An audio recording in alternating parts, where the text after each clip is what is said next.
ଦେଖ ଦେଖ ରେ ମନ ରୂପେ ପାଇଁ ଆଣିଛି ବହି ସଂସାର ପାଇଁ। ଦେଖ ଦେଖ ରେ ମନ ରୂପ ଚାହିଁ ସଂସାରର ବାଣୀ ଆଣିଅଛି ମୋହି। ସଂସାରର ବାଣୀ ଆଣିଅଛି ମୋହି। ଦେଖ ରେ ଭଲ ଭାବେ ଚିହ୍ନ ବଡ଼ ରସ ଆସିଅଛି ସଂସାରକୁ ଦେଖି। ବଡ଼ ରସ ଆସିଅଛି ସଂସାରକୁ ଦେଖି। ମନ ଦେଖରେ ଆଣିଅଛି ରସ। ମନ ଦେଖରେ ଆଣିଅଛି ରସ। ରସ ରଙ୍ଗେ ହରି ଚାହିଁଛି ମୁକତି। ରସ ରଙ୍ଗେ ହରି ଚାହିଁଛି ମୁକତି। ଗୋପୀନାଥରେ ଆଣିଅଛି ମନକୁ ଚାହିଁ। ଆଣିଅଛି ମନକୁ ଚାହିଁ। ଏ ଦୁନିଆ ପାଇଁ ରସମୟ ଆଣି। ଏ ଦୁନିଆ ପାଇଁ ରସମୟ ଆଣି। ଦେଖୁଛି ରେ ମନ ବାଇ ଦୁନିଆକୁ ରସ ଆଣିଛି ରେ ବାସ ଚନ୍ଦନ ପରି। ରସମୟରେ ଚନ୍ଦନ ପରି। ଗୁରୁ ଆଜ୍ଞା ଦେବ ସଂସାରର ଫଳ। ଗୁରୁ ଆଜ୍ଞା ଦେବ ସଂସାରର ଫଳ। ଅଟଇ ଯେ ମନ ବାଇ ଦୁନିଆର ପାଇଁ। ଆସୁଛି ରେ ମନ ଗୋପପୁର ଧନ। ଆସୁଛି ରେ ମନ ଗୋପପୁର ଧନ। ଧର୍ମ ଦେଖିବେ ଆଣି ରସମୟ ବାଣୀ। ଧର୍ମ ଦେଖିବେ ଆଣି ରସମୟ ବାଣୀ। କେତେ ଜୀବ କେତେ ନଷ୍ଟ ହୋଇବ। କେତେ ଜୀବ କେତେ ନଷ୍ଟ ହୋଇବ। ସଂସାରରେ ହୋଇଯିବ ପାରି। ଏ ମନ ମୋହି ସଂସାରରେ ହୋଇଯିବ ପାରି। କେତେ ଦୁଃଖ କଷ୍ଟ ମରିବେଟି ଯିବ। କେତେ ଦୁଃଖ କଷ୍ଟ ମରିବେଟି ଯିବ। ଏ ସଂସାର ସାରି ଏ ମନ ବାଇ ସଂସାରର ସାରି। ଦୁନିଆକୁ ଭାବ ମନେ ଚିତ୍ରପଟ। ଦୁନିଆକୁ ଭାବ ମନେ ଚିତ୍ରପଟ। ଆଣିଅଛି ମୋହି ଏ ମନ ବାଇ ଆଣିଅଛି ମୋହି। ଦେଖୁଅଛି ବିଶ୍ୱମୟ ଦାତା ଚରଣ ଭଲ କରିଛି କାଲ ଅବତାର ହୋଇ। ଆରେ ଦୁନିଆ ବାଇ ମନ ଅବତାର ହୋଇ। କେତେ ଦିନ ପରି ଘାଣ୍ଟିବ ଯେ ହରି। କେତେ ଦିନ ପରି ଘାଣ୍ଟିବ ଯେ ହରି। ଦୁନିଆକୁ ଦେଖି ମାୟା ଲାଗୁଛି ମୋହି। ତୋଷ ମନ କର ଚିତେ ରଖିବେ ସେହି। ତୋଷ ମନ କର ଚିତେ ରଖିବେ ସେହି। ଭାବନା ନାହିଁ ମନରେ ମୋହି। ଦୁନିଆ ପାଇଁ ଲାଗିଛି ମୋହି। ଚରଣ ବୋଲୁଛି ଦେବ ପଡ଼ିବ ଜଗତେ କାଳ। ଦୁନିଆ ଦେଖୁଛି ମୟ ପଡ଼ିବ ଜଗତେ କାଳ। ହିଂସା ବାବଦରେ ପଡ଼ି ଭାଙ୍ଗି ଜୀବନର ସୃଷ୍ଟି। କଲି ଯୁଗରେ ଘରେ ଘରେ ପୁରେ ପୁରେ ଲାଗିବେ ସଂସାରେ। ଘରେ ଘରେ ପୁରେ ପୁରେ ଲାଗିବେ ସଂସାରେ। ଏହି ମାୟା ଜୀବରେ ଏହି ମାୟା ଜୀବରେ କିଛି ଦିନ ପାଇଁ ଆସିଅଛି ସେହି। କିଛି ଦିନ ପାଇଁ ଆସିଅଛି ସେହି। ଏ ନର ଜନମ ନର୍ଖରେ ପଡ଼ିନ। ଏ ନର ଜନମ ନର୍ଖରେ ପଡ଼ିନ। ଯାଉଛି ଭାସି ମନ ଦୁନିଆରେ ଯାଉଛି ଭାସି। ଯାହା ଜୀବ ହତ୍ୟା କରି ଏ ପାପ ଯୁଗରେ ପଡ଼ି, ଯାହା ଜୀବ ହତ୍ୟା କରି ଏ ପାପ ଜୀବରେ ପଡ଼ି, ଲାଗିଛି ମନ ତହିଁ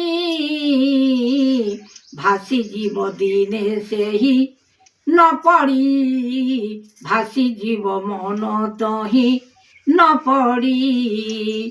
ପଡ଼ିଛି ଗୃହ ଭିତରେ ଭାସିବ ସଂସାର ରୂପେ, ପଡ଼ିଛି ଗୃହ ଭିତରେ ଭାସିବ ସଂସାରରେ। ମନ ଦୁନିଆ ଲାଗି ବିଚାର କରରେ ମନ ସଂସାରେ ମୋହି, ବିଚାର କରରେ ମନ ସଂସାରେ ମୋହି। କେମନ୍ତ ଲାଗିଛି ଅନ୍ତ ଗୋବିନ୍ଦ କରିଣ ଦାସ, ଚକ୍ରଧର ମହାଋଷି ବିଚାର କରିଲେ ଜ୍ୟୋତି। ବ୍ରହ୍ମାଣ୍ଡ ଠାକୁର ବେଦ କ୍ରିୟା କର, ସତ୍ୟବାଣୀ ଲାଗିଅଛି ମନ ଭିତର। ସଂସାରରେ ମୋହିପାଳ ଗୋବିନ୍ଦ କରିବେ ଖେଳ, ସଂସାରରେ ମୋହିପାଳ ଗୋବିନ୍ଦ କରିବେ ଖେଳ। ଦୁନିଆ ମାୟାକୁ ଦେଖି ବଢ଼ିବ ସଂସାର ସୁଖୀ, ଲାଗିଯିବ ମନ ମୋହି ଦୁଃଖରେ। ଆତଙ୍ଗେ ଭବିଷ୍ୟ ନାମ ବହି ସଂସାରେ, ଆତଙ୍ଗେ ଭବିଷ୍ୟ ନାମ ବହି ସଂସାରେ। ଦୁନିଆକୁ ମାୟା ଦେଖି ଫଳ ସଂସାରରେ ଅଛି, ଦୁନିଆକୁ ମାୟା ଦେଖି ଫଳ ସଂସାରେ ଅଛି। ଲାଗିଛି ମୋହି ଏ ଦୁନିଆ ସମୟରେ ଲାଗିଛି ମୋହି, ଏ ଦୁନିଆ ସମୟରେ ଲାଗିଛି ମୋହି। ଅନ୍ତକଳାଏ ଭ୍ରମର ଦିଶୁଛି ନାମ ସଂସାର, କିଛି ନାହିଁ ସଂସାରରେ ଅଛି କଲି। ଦେଖାଦିବ ତାହା ମନେ ନ ବିଚାରି, ମନ ତେଜରେ ଲାଗିଛି ସଂସାର ମାୟା କର ବିଚାର। ଏମନ୍ତ ଦୁନିଆ ଦେଖି ଲାଗିଛି ମୋହି, ଜଗତର ସୃଷ୍ଟି ପାଲ ଦେଖିବ ଯାଇ।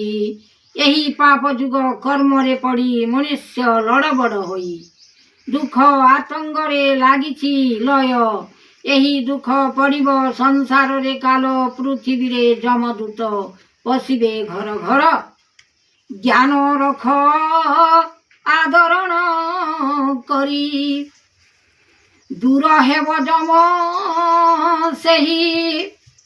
ବିଚାରଣ କର ମନ ମୋହିତେ, ସଂସାର ପାଇବ ଆନନ୍ଦ ରୂପେ। ଯେତେବେଳେ ସଂସାର ଭାସିବ ତେଣୁ, ଡାକିଲେ ନ ଶୁଣନ୍ତି ପ୍ରଭୁ। ବିଚାରଣ କର ଯୁଗପାଳ, ମନ ବାନ୍ଧି ରଖ। ସୂର୍ଯ୍ୟ ଚନ୍ଦ୍ର ତାରା ଦେବ ସୃଷ୍ଟି, ଦର୍ଶନ କର ବିବେକ ଖଟି।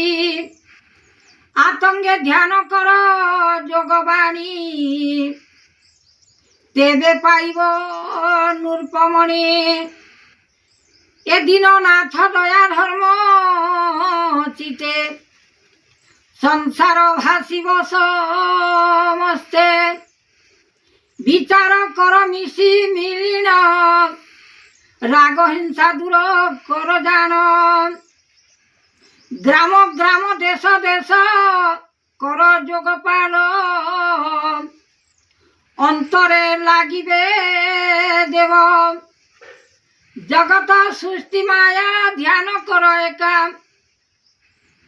ଗୃହେ ଗୃହେ ଧର୍ମ ଶିକ୍ଷା କର ବାଣୀ। ଗ୍ରାମ ଗ୍ରାମ ଦେଶ ଦେଶ ଆଜ୍ଞା କର ଘେନି, ନାନା ପ୍ରକାରେ ରୋଗ ଆସୁଛି ପହଞ୍ଚି। ବିଚାରଣ କର ରୋଗ হইবটি শান্তি। দোষ মনে বিচারণ কর গুরু আজ্ঞা, এমন্ত যে শিক্ষা পার দেবে গুরুবানা। আনন্দিত হইন যে প্রবেশ হই, স্বপ্ন আকারে দেবে প্রভু একা কহি। শতক মনুষ্য ভাল ভাবরে চিহ্ন, শত জ্ঞান মনুষ্য আনন্দ রূপ। ଏହି ଜ୍ଞାନ ଅଟେ ସଂସାର ବଚନ, ଆମ୍ଭେ କହୁଅଛୁ ସଦା ଶିବ ଜାଣ। ସର୍ବଦା ମନରେ କରି ବିଚାର, ଆନନ୍ଦିତେ ରଖ ସତ୍ୟପାଳ। ଗୁରୁ ଅଟନ୍ତି ସତ୍ୟନାରାୟଣ, ତାହାଙ୍କୁ ଭଜନ କର ଯୁଗେ ଯୁଗେ ଜାଣ। ଯୁଗରେ ଯୁଗାନ୍ତର ଅନେକ ଗୁରୁ, ସତ୍ୟ ସନାତନ ଧର୍ମ ଅଟଇ ଯେ ସବୁ। ସତ୍ୟ ଗୁଣ ବାକ୍ୟ କଥା ବଚନ ମାନି, ତେବେ ଗୁଣ ବାକ୍ୟ ଦେବେ ବ୍ରହ୍ମାଣ୍ଡର ଆଣି। ଏହି ଗୁରୁ ଜ୍ଞାନ ବାକ୍ୟ ସତକରଣର, ତେଣୁ ପାଇବଟି ସଂସାରର ଫଳ। ଦୋଷ ମନେ ଚିତେ ଯାହା କରିଥିବ ଆଜ୍ଞା, ଏହି ମନ ଦେଇନ ଯେ ଶିକ୍ଷା କରବାନା। ଗୁଣ ଶକ୍ତି ବୁଝାଇବେ ଆନନ୍ଦ ରୂପରେ, ଏହି ଗୁରୁ ବାକ୍ୟ କଥା ତତ୍ପ କର ମନରେ। ଏହି ଅଟେ ସତ୍ୟ ଏ ବଚନ, ଏହି ଅଟେ ସାର ଜୀବଗଣ। ଏହି ଅଟେ ପୁଣ୍ୟ ଫଳ ପଥ, ତେବେ ହଇବ ଦୁଃଖରୁ ଉଦ୍ଧାର। ଜଗତ ନାଥ ଜୀବ କରିବେ ସୃଷ୍ଟି, ତେବେ ବତାଇବେ ବଚନ ଗୋଟି। ଆନନ୍ଦିତ ରୂପ ଦେଖୁଛନ୍ତି ନାଥ, ସର୍ବଦା କରିନ ମନରେ ବିଚାର। କେମନ୍ତ ଅଛନ୍ତି ନର ବାକ୍ୟ ଗୁଣ ବିଚାରଇ, ତେଣୁ ବର ଫଳ ଦେବେ ଶାନ୍ତି ରୂପେ ଯାଇ। ଏମନ୍ତ ଭିଆନ ମାନ କର ତୋଷ ବେଗେ, ହୃଦୟ ଆତ୍ମାକୁ ଧ୍ୟାଇ ରଖିଥିବ ମଧ୍ୟେ। ଆନନ୍ଦିତ ଗୁଣ ଶିକ୍ଷା ପାଇବ ସନ୍ତୋଷେ, ଏମନ୍ତ ଧର୍ମ ଦେବେ ଶିକ୍ଷା ରୂପେ। ଚରଣ ଭଜ ଚିତେ ଜ୍ଞାନ ବାଣୀ, ଅକ୍ଷୟ ଅମର ହୋଇବେ ଆଣି।